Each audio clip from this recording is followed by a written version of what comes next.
Hola para todos, reciban un cordial saludo de parte de Lorena Borré, María Feliciana Rentería y Yerica Tobío.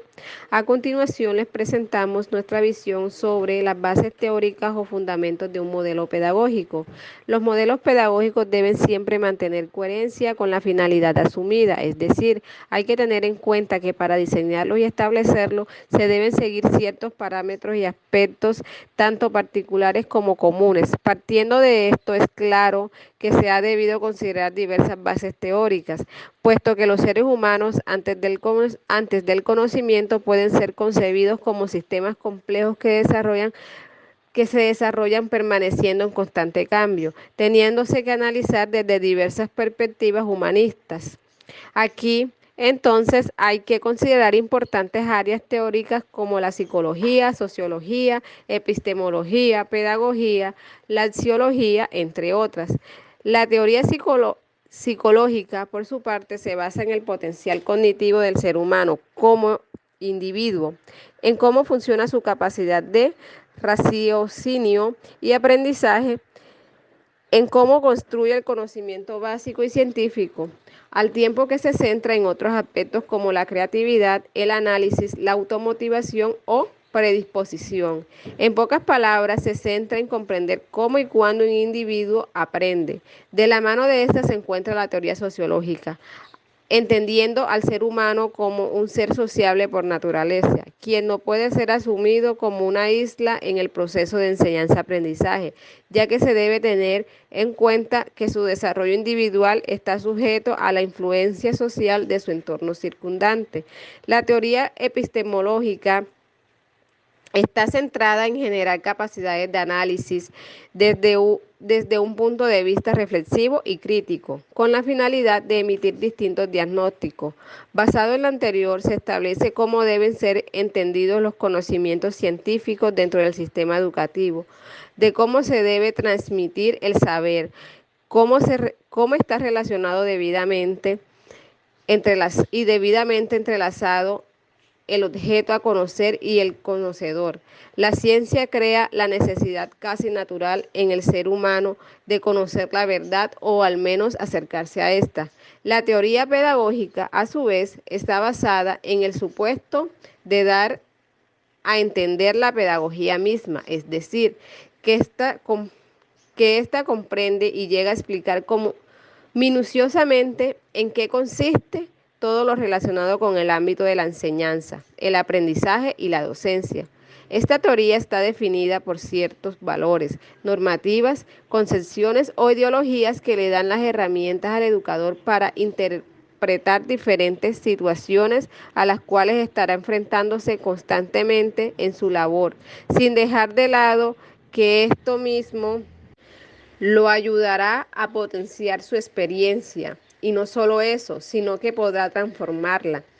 Esto encaminado siempre a mejorar su pedagogía o forma y recursividad para educar. A estas alturas también se hace necesario mencionar la teoría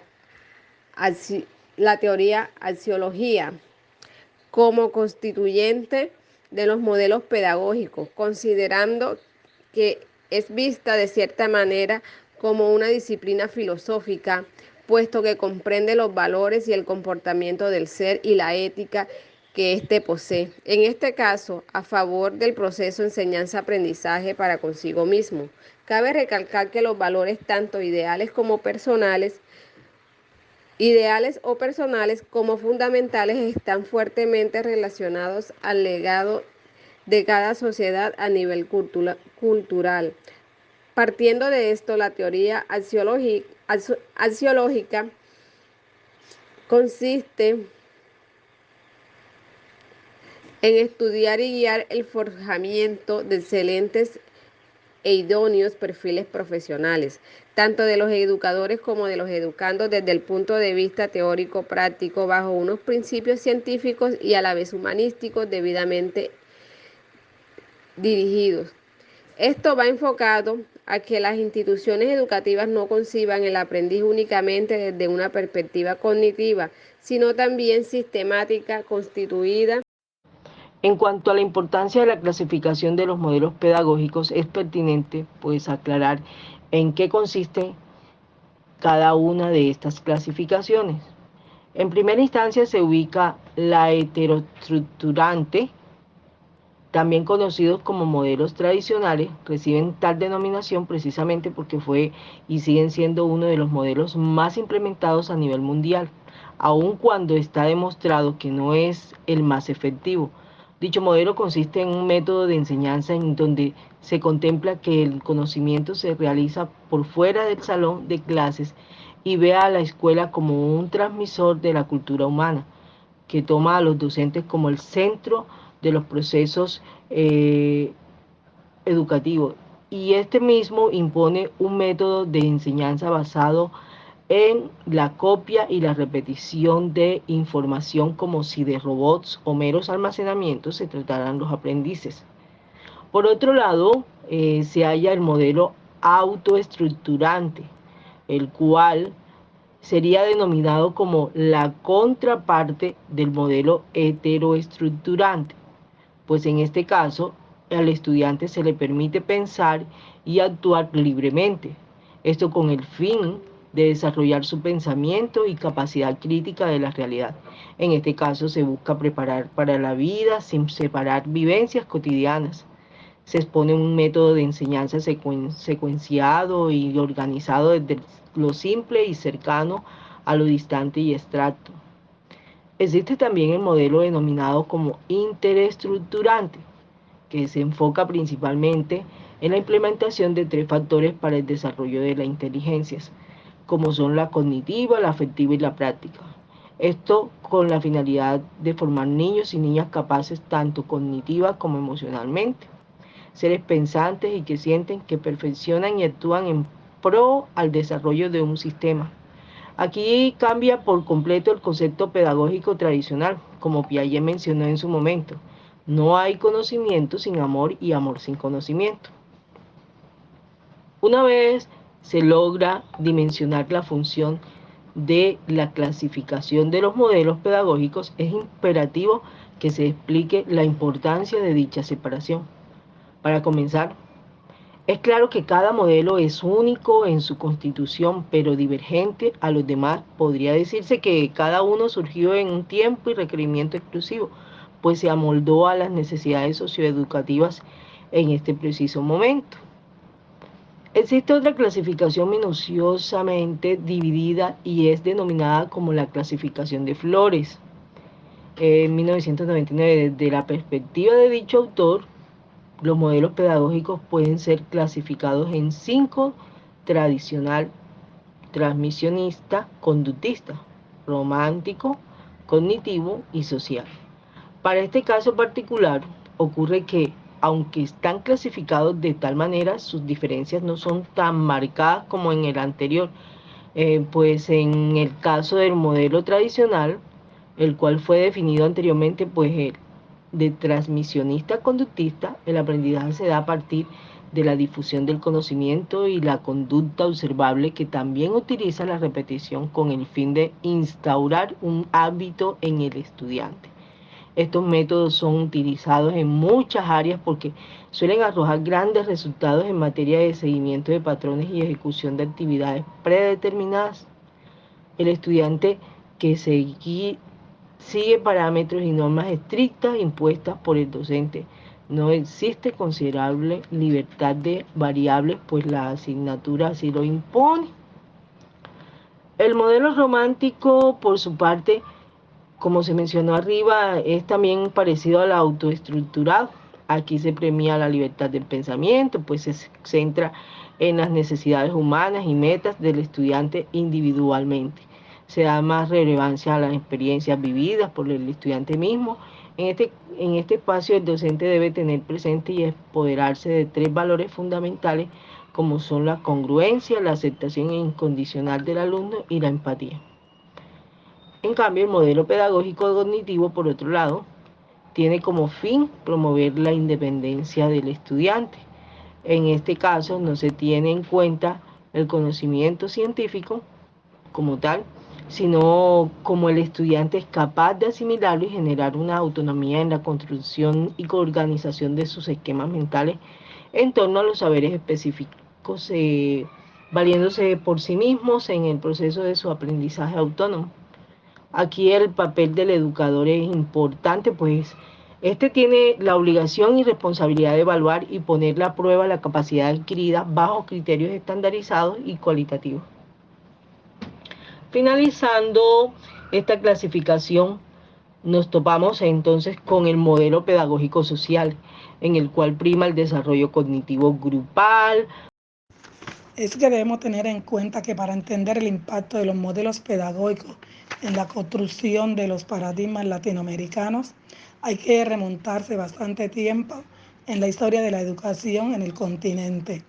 Hacia el siglo XX, la educación latinoamericana fue admitiendo al conductismo en la objetivación de actividades tanto medibles como observables. Dicho de otra manera, se echaba de mano de conducta reforzada como por estímulo, respuesta, en donde se premiaba el destacamiento académico o intelectual o se castigaba, por ejemplo, actitudes o conductas aisladas o desorganizadas o que no seguían el patrón dado.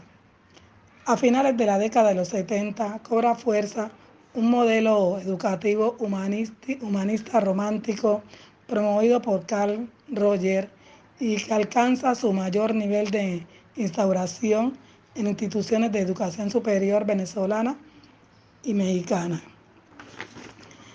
En esos periodos la educación atravesó una especie de transiciones a prueba de las diversas combinaciones teóricas que originaban a su vez distintos modelos pedagógicos que iban a condicionar a determinados aprendices dependiendo de su nivel de instrucción y edades.